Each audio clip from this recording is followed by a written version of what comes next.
Nuestra protagonista de hoy es Natasha Ryan, una adolescente australiana que protagonizó un caso en 1998 que mantuvo en vilo a todo un país durante años. Natasha era hija de Robert y Jennifer, que se habían separado hacía un tiempo. Robert se había mudado de ciudad y se había vuelto a casar. La relación de Natasha con su padre era buena, fluida, ningún problema. Sin embargo, con su madre y con su hermano pequeño Jason de 6 años, la cosa no era igual. Natasha era una adolescente bastante complicada. Era una niña que se escapaba, fumaba y no precisamente tabaco, consumía sustancias y había intentado acabar consigo misma en varias ocasiones. Una vez le dijo a su consejero escolar que estaba embarazada y ese mismo día, el 12 de julio, fingiendo que iba a sacar a pasear al perro, huyó de casa. Afortunadamente, la búsqueda de la niña duró solo 2 días, porque la encontraron 48 horas después con su novio Scott, con el que había estado durmiendo en un hotel. Su novio de 22 años. La madre hizo como que aquello había sido un mal sueño e intentó seguir con su vida. El 31 de agosto de 1998, a las 8:15 de la mañana, Jennifer llevó a su hija al colegio. Natasha estaba bastante de buen humor. Le dijo a su madre cuando llegaron al colegio que la quería y se bajó del vehículo, de los asientos traseros del vehículo de su madre. Pero Natasha esa tarde no volvió a casa. Había desaparecido. Lo primero que hizo la policía fue visitar a Scott para ver si sabía algo, porque probablemente se hubiera vuelto a escapar con él. En esta ocasión él dijo que no sabía absolutamente nada de Natasha, que él no tenía nada que ver. La policía registró su casa y le creyeron. Y entonces pusieron sus ojos sobre el mejor amigo de Natasha, que había sido la última persona que la había visto y había estado con ella. Los chicos habían hecho buenas migas. Eran los típicos adolescentes que no están conformes con sus vidas y se sienten muy miserables, compartían sus vivencias y aparte juntos habían comenzado a tontear con las sustancias. Una semana antes de la desaparición de Natasha, estaban en un lugar apartado, consumiendo esas sustancias, y 3 hombres adultos se acercaron a los chicos. A Mayoa, que así se llamaba el mejor amigo de Natasha, le dieron sin su consentimiento sustancias para consumir y sin su consentimiento, obviamente, hicieron con el chico lo que quisieron. Natasha, que lo vio todo, no pudo hacer nada. Se sentía impotente, pero la chica entró como en parálisis por el miedo, por el terror, y no pudo hacer nada por ayudar a su amigo. La policía comenzó a vigilar los pasos de Mayoa 24 horas al día. Y un día, estando en clase, delante de sus compañeros y de los profesores, entraron y lo detuvieron. Lo que pasa es que lo pusieron en libertad poco después porque no tenían pruebas suficientes para mantenerlo preso. Lo que pasa es que, ya en la comunidad ya le habían colgado la etiqueta de asesino. Todo el pueblo lo miraba mal, los miraba tanto a él como a su familia, porque para ellos seguía siendo el responsable de la desaparición de su amiga. Así que el padre de Mayoa, lo único que se le ocurrió fue coger a su familia y mudarse de ciudad. No hubo novedades del caso hasta abril de 1999, cuando la pequeña Keira, de solo 9 años, desapareció cuando iba de camino al colegio. La policía actuó rápido y dieron con el responsable, Leonard Fraser, que confesó que la había golpeado en la cabeza, la había metido en su maletero, se la había llevado a un lugar apartado y después de hacer lo que quiso con ella, se deshizo del cuerpo. Y aquí fue donde la policía empezó a pensar si Natasha podía haber sufrido un destino igual que el que sufrió la pequeña Keira. Estando en prisión, este monstruo no paraba de alardear de la cantidad de crímenes que había cometido contra mujeres. Y esto acentuó las sospechas de la policía.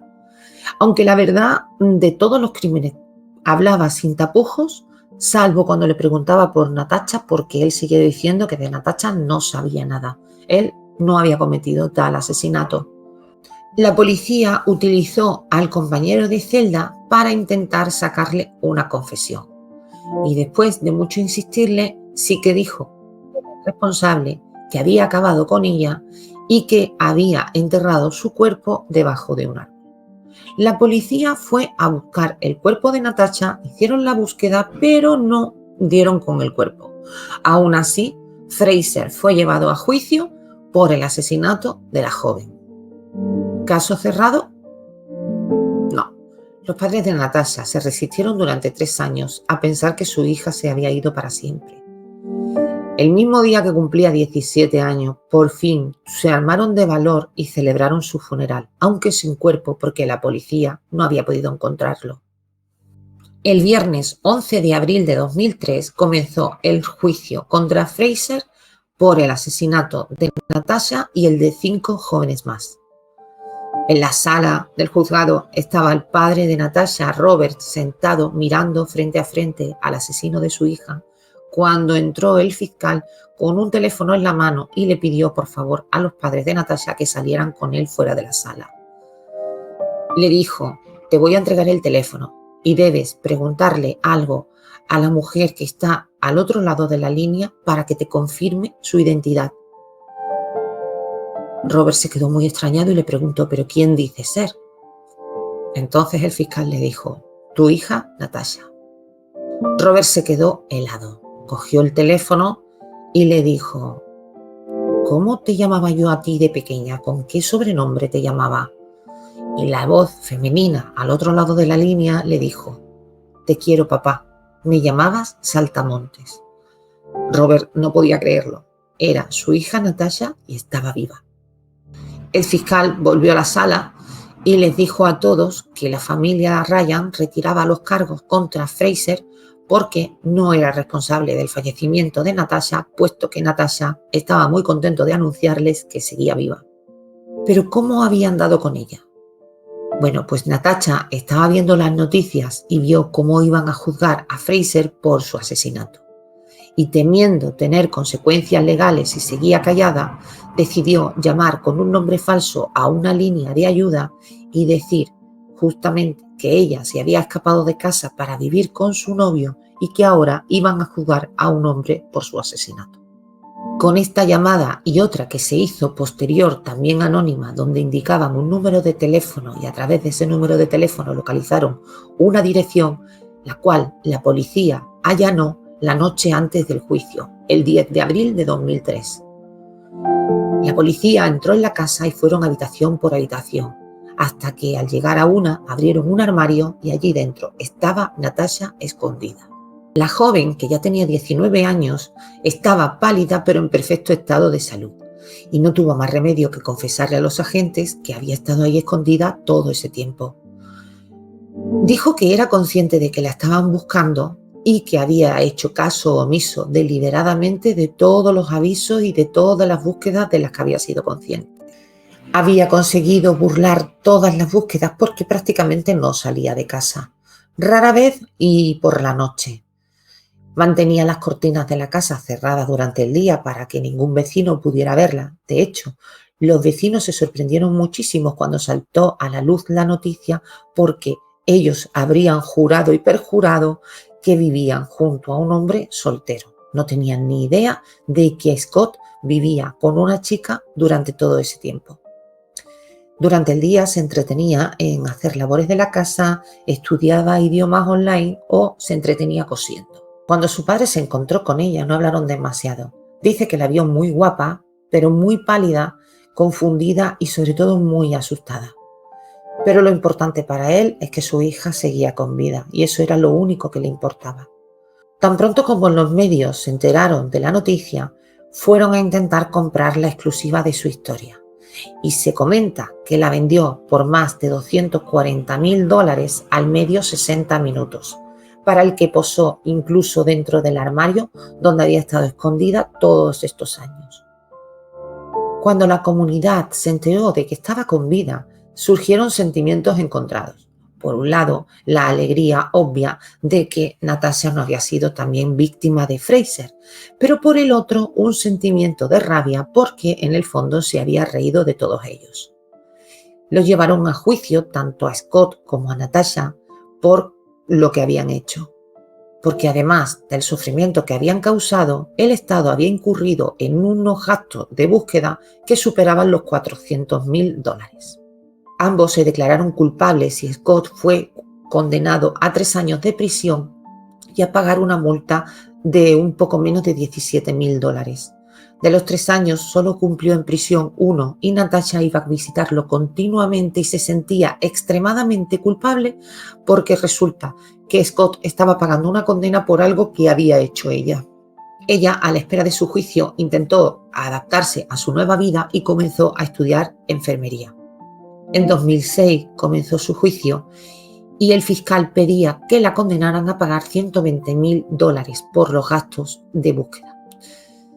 La jueza, en cambio, interpretó que la situación económica de ella no le permitía hacer frente a esa cantidad, así que la condenó a $3.000 de multa y a $16.000 por los gastos de búsqueda. Esto sentó muy mal a la opinión pública porque no era normal que no la condenaran a pagar cada céntimo de lo que estaba ingresando vendiendo justamente su historia. Incluso el padre de la propia Natasha no se sentía cómodo con la falta de ética que estaba teniendo su hija al negociar con esta historia que los había hecho sufrir tantísimo. Pero a Natasha siempre le dio igual el sentimiento de sus padres. A ella le daba igual lo mucho que sufriesen.